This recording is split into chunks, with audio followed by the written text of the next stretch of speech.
Salut à tous, c'est Karim Debache pour un nouvel épisode de Crossed. Hey, les gars, vous savez ce que c'est qu'un money shot? Oui... Très bien, je vais vous expliquer. Non mais attends, t'es con, je t'ai dit que je savais ce que c'est. Le money shot est quelque chose d'extrêmement répandu dans le cinéma mainstream hollywoodien. Le concept est assez simple, c'est un plan qui coûte cher. Très cher, beaucoup plus que la moyenne des autres plans du film, mais qui est néanmoins considéré comme essentiel à la réussite commerciale de ce dernier. Les exemples sont légion puisque virtuellement tous les films à gros budget contiennent au moins un money shot, et le plan en question figure presque systématiquement dans la bande-annonce du dit film. Les réalisateurs et producteurs se mettent toujours d'accord pour en faire un, quand bien même ça coûte un paquet de fric, et c'est techniquement très compliqué à faire. Mais plus qu'un simple plan, le money shot est considéré comme un investissement promotionnel. Et pour tous les petits malins qui me regardent, oui, je sais que le terme a une signification très différente dans l'industrie du film pornographique, et non, je ne vais pas en parler. Ah, c'est pour ça. Il arrive que le money shot prenne une importance telle qu'il devient l'argument de vente principal lors de la promotion du film.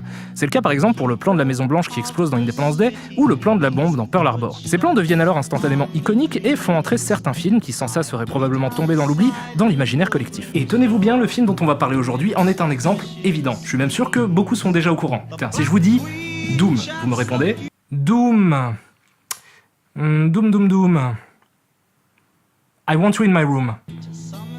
Non, vous me répondez plan séquence en vue subjective. Putain, merde, c'était ma deuxième réponse. Parce que oui, le film contient un plan séquence en vue subjective, comme dans le jeu, et toute la promo du film a été faite autour de ce plan. Évidemment, je compte bien revenir dessus un peu plus tard dans la chronique. Mais pour l'instant, tout ce que je vais vous demander, c'est de réunir tout ce qui vous reste de bière et de testostérone, parce qu'aujourd'hui, c'est Doom. Doom.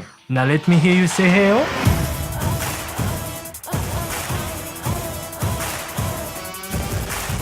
Alors Doom est un film américain sorti le 21 octobre 2005 aux États-Unis et réalisé par Andrei Bartowiak, un réalisateur fin et subtil qui a déjà accouché de chefs-d'œuvre de délicatesse comme Roméo doit mourir avec Jet Li, Cradle to the Grave avec Jet Li et DMX. Ouais, parce que s'il avait continué à mettre Jet Li tout seul, ça aurait l'air d'un film intello. Et bien sûr le grandiose Street Fighter, la légende de Chun-Li, une autre adaptation de jeu vidéo. Vous noterez que les gamers ont toujours droit à la crème de la crème des cinéastes. Le film met en scène Karl Urban dans le rôle principal, c'est un acteur qui m'est plutôt sympathique et qui a joué dans 2 des 3 films de la trilogie du Seigneur des Anneaux, dans les Chroniques de Riddick, dans les 2 derniers Star Trek et dans Dredd. Tiens d'ailleurs si vous n'avez toujours pas vu Dredd, je vous le recommande parce que c'est une excellente surprise et c'est un très bon film d'action.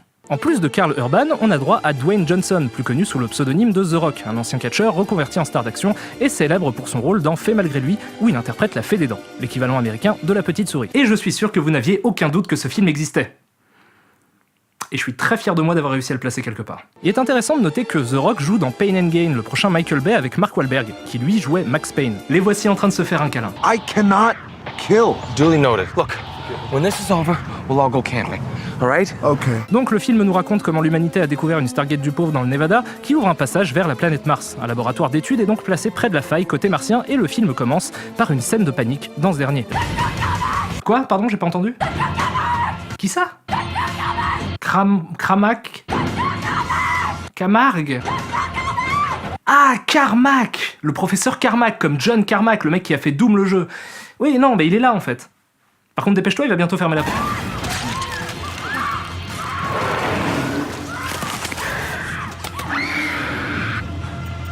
C'est le docteur Carmack.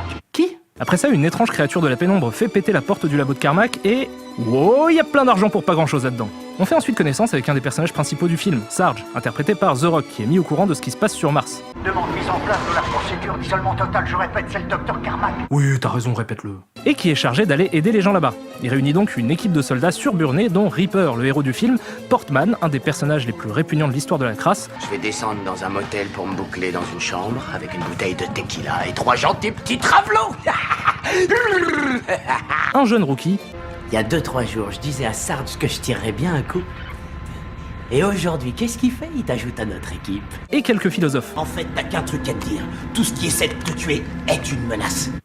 Habile. Ils se rendent dans ce que je vais officiellement appeler la Stargate du pauvre à partir de maintenant et se cassent sur Mars. Une fois là-bas, ils font connaissance avec la sœur du héros qui bosse en tant que scientifique sur place et qui va les accompagner dans leur exploration du laboratoire. Ils se séparent en petits groupes et commencent à fouiller. Marquez d'une croix les salles sécurisées. Allez-y.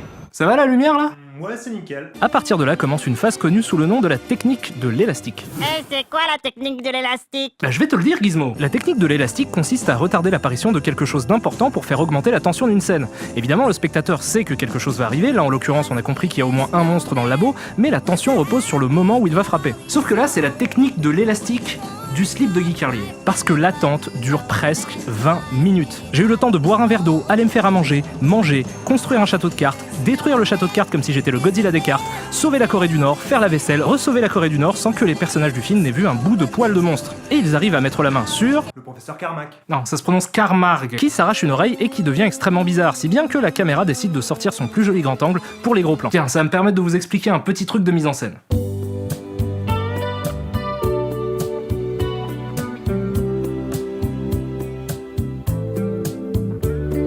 Au cinéma, comme en photographie, tous les objectifs utilisés ont ce qu'on appelle une distance focale. C'est la distance qui sépare le capteur ou la pellicule de la lentille de l'objectif. Elle se mesure en millimètres. Bon, ça peut paraître un peu technique comme ça, mais dans les faits, c'est très simple à utiliser.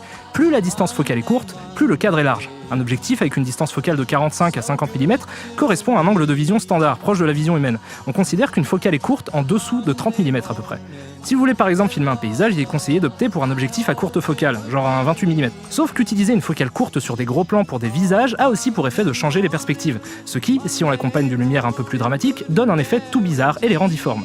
Il y a plein d'exemples de films qui utilisent cette technique plus ou moins intelligemment. Je vous recommande l'excellent Les Anges déchus de Wong Kar-wai, qui contient de très beaux exemples, ou encore Evil Dead 2 de Sam Raimi. Et les cinéastes comme Jean-Pierre Jeunet en ont fait leur marque de fabrique. Le truc, c'est que c'est devenu au fil du temps un cache-misère. Quand on manque d'idées de mise en scène, pour rendre un personnage inquiétant, on se contente de foutre une courte focale sur la caméra et de le filmer en gros plan. Et là, dans le film, c'est évidemment le cas. Pour tester vous-même comment marche la courte focale, saisissez-vous d'un appareil photo, d'un objectif à longue focale, d'un objectif à courte focale et d'un Antoine Daniel. Il suffit ensuite de changer d'objectif pour se rendre compte de la différence. Oh bah tiens, c'est Antoine Daniel. Hey, salut mec, j'aime bien ce que tu fais. Ouh, attention, c'est Antoine Daniel, il fait peur. Ouh, attention, salut Antoine. Peut-être qu'il va tuer ta mère. PS, si vous n'avez pas d'Antoine Daniel sous la main, appâtez-le avec des vidéos de chiens qui pètent. Mon Dieu, mais ce chien vient me péter. Ah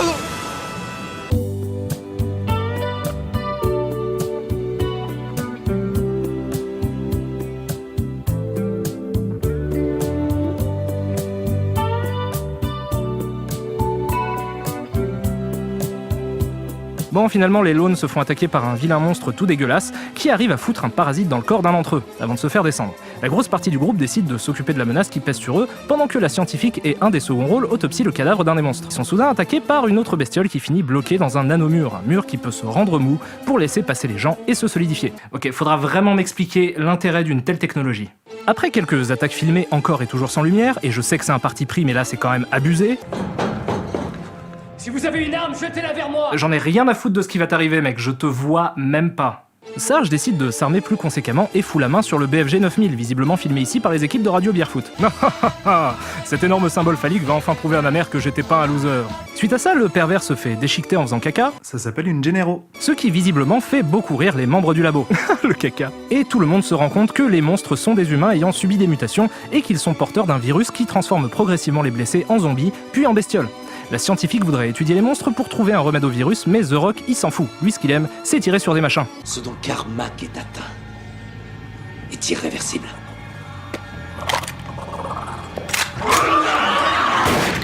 Parce que ce dont Carmack est atteint en réalité, c'est de décès. Le héros et sa sœur se rendent compte, après une grosse bonne minute de charabia, que Sarge est en train de péter un câble et qu'il a décidé de tuer tous les gens présents dans le centre, sans même réfléchir à si oui ou non ils sont contaminés. Bref, le rookie refuse de tuer des innocents. Tu vas obéir à l'ordre direct qui t'a été donné par ton supérieur.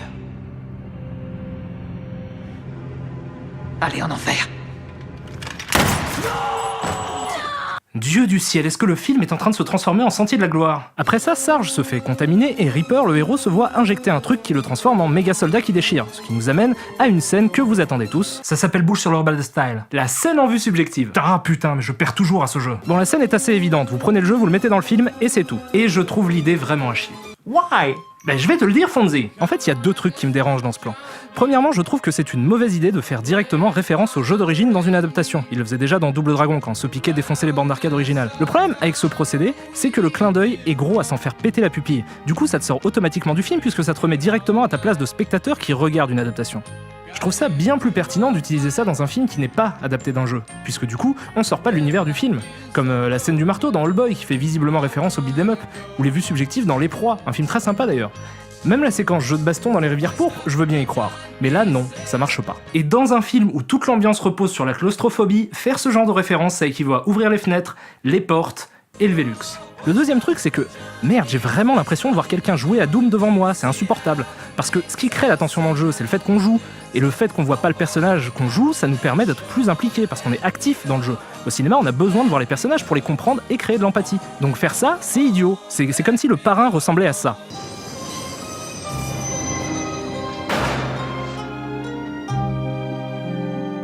Donc voilà, je trouve pas que ce soit spécialement une bonne idée.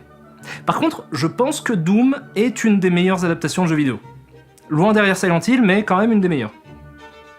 Non, je retire ce que je viens de dire. C'est une des moins pires. Ok, je vais essayer d'organiser mes pensées pour me faire comprendre. On va commencer par évoquer ce qui ne va pas. Non mais attends, le film il est pas fini là. Ouais, mais on s'en fout de ça. Le gentil se bagarre contre Sarge, il gagne, il s'en va, c'est convenu, c'est évident que le film finirait comme ça, blablabla, on s'en tape. La première chose qui saute aux yeux, et quand je dis que ça saute aux yeux, je veux dire que ça vient littéralement te perforer les globes oculaires, c'est la mise en scène. Nom de Dieu, que c'est mauvais. Non seulement c'est mauvais, mais en plus c'est insipide. Et à part la scène en vue subjective, y a pas une seule putain d'idée. Tout est filmé avec le même grand angle, les mêmes mouvements de caméra, les mêmes cadres pas inspirés, rien n'est évoqué par la mise en scène et elle ne crée jamais d'enjeu. On a l'impression que le boulot du réel sur le tournage, ça a juste été de filmer les acteurs faire des trucs, sans jamais s'impliquer artistiquement. Du coup, le film ressemble à rien. Enfin si, en fait, il ressemble à tout, c'est ça le problème. Les scènes d'action sont surcutées comme partout, les scènes de dialogue sont aussi plates que n'importe où ailleurs, c'est le niveau 0 de la mise en scène. Par contre, ce qui fait que j'ai un peu de sympathie pour le film, c'est que je me suis dit, en le regardant, que ça aurait pu être un petit film d'action un peu Z, mais sympa. Il y a quelques idées de scénar et quelques petits retournements de situation qui, s'ils avaient été mieux amenés et plus développés, auraient pu être intéressants, comme le fait que Sarge devienne dingue par exemple. Et en plus de ça, en vrai j'adore The Rock. Et c'est pas une vanne du tout, j'aime beaucoup voir ce mec jouer la comédie, c'est hilarant juste de le voir froncer les sourcils, il a la méga classe. Voilà, donc Doom le film, c'est un peu comme du Uwe Ball, mais en correct. Ça pourrait être le slogan du film d'ailleurs. Doom le film, Uwe Ball, mais en correct. Hey, on fait un concours de slogans ? Ok. Seven. À qui tue? Misery. Il va vachement moins bien marcher. Dogville. Ou qui sont les meubles. Intouchable. Il va vachement moins bien marcher. Les Dents de la Mer. Baignade interdite pour cause de requin. Alien. C'était pas une gastro. Philadelphia. Ça non plus. American History X. Certains l'aiment chauve.